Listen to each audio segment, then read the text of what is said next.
Hey everybody, welcome to Kimmel's Irish Pub. Time for another movie review. Tonight's movie, Meg 2, The Trench, just came out. Only 5.4 on IMDb. 20,905 people rated it so far. Wow, so that's pretty solid. I mean, we're going to get a 5.4 movie, but I'm surprised that many people went to go see it. I mean, Jason Statham's in it. Cliff Curtis is also in it. This is a sequel, obviously, to Meg, the first one. But research team encounters multiple threats while exploring the depths of the ocean, including a mining operation.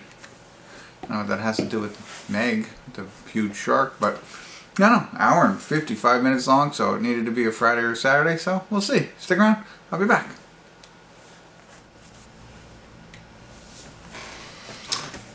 Hey everybody, we're at the credits of Meg 2, The Trench, right? Is that what it's called? The Trench or something? Yeah, The Trench. It's a tale of two cities for me, I think. And I went into it knowing what I'm getting into, right? Unbelievable, ridiculousness in a sense, you know what I mean? Stuff that just, doesn't seem realistic. I knew that going in. Maybe you didn't, but that's what I should say. That was my feelings coming in. Now, you started off the first half of I'm breaking it into two halves. First half of the movie, I was interested in the whole movie, but the first half really isn't about the shark, right? It's more about, they're exploring the trench, the ocean, and that's where they come across this mining place, right? So a group of people, not sure who they were mining the bottom of the sea for precious earth metals, right? And I found this interesting. A sidebar real quick. They had a case there of these metals, and he's like, just in this case it's like $1 billion. And then you look around and you see like this submarine or whatever it is, like at the 25,000 feet underneath the sea. And you have like hammocks and stuff like that. And I always get into these conundrums or these, decisions that, like, what if somebody approached me, not that this is my line of business or anything like that, but said, hey, for 1 year, you're going to work on this submarine and, help with whatever, 25,000 feet underneath the sea for a year. I don't know. We put in a time frame that seems hard to do. No more than a year. 6 months. But at the end of this 6 months, you're going to take one of these billion-dollar cases.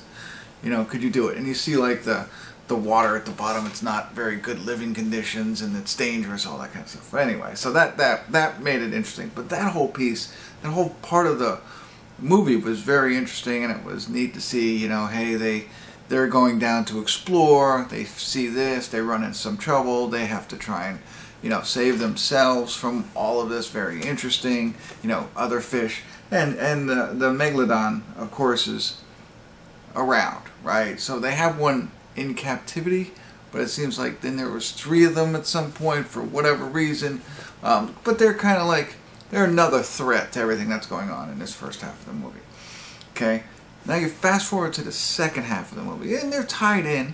Now it becomes more about the Megs, the multiple megalodons. I don't know why there's more of them, but there are. And other large creatures that just show up at this point.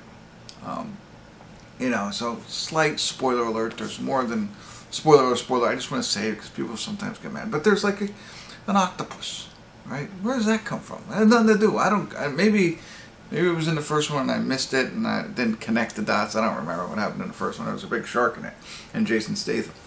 And, and then there's these other creatures that are like land and sea. And they're right in the beginning, right?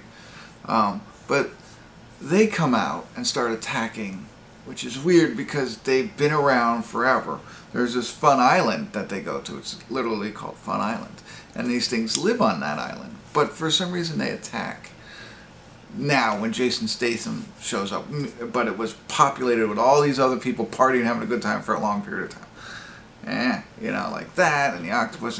And so that's just like plot line whoopsies, if you will. And then there's the whole second half of the movie is just like, come on, right?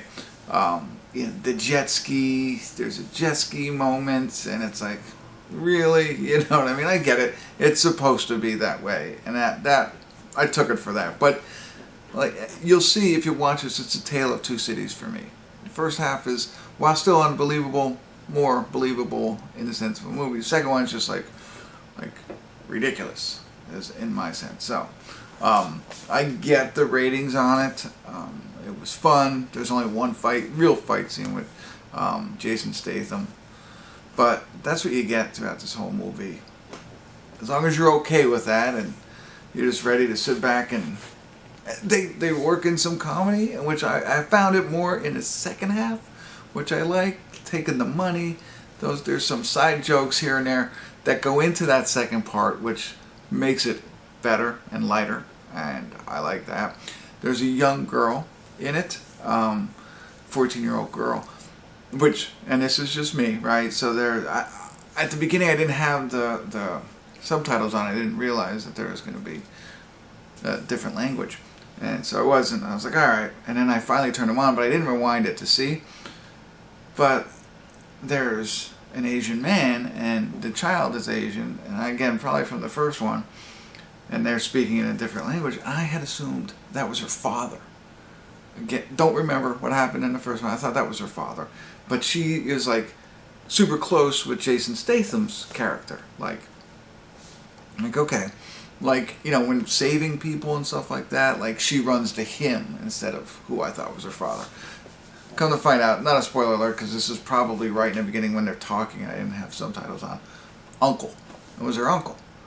But still, she, you know, uncle or just Jason Statham. I guess I'd probably, if it was between my uncle and Jason Statham, no apology, Uncle Mike, but I would probably go hug Jason Statham too. But anyway, that was cracking me up the whole movie. Like, he was telling her what to do, and he's like, now you got to listen to me this time, you know what I mean?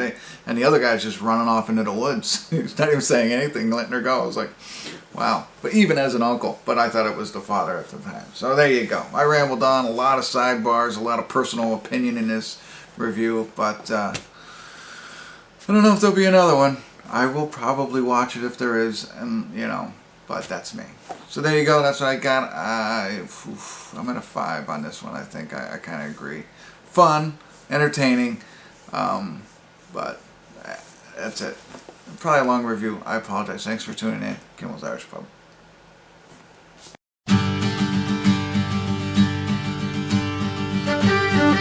Thank you.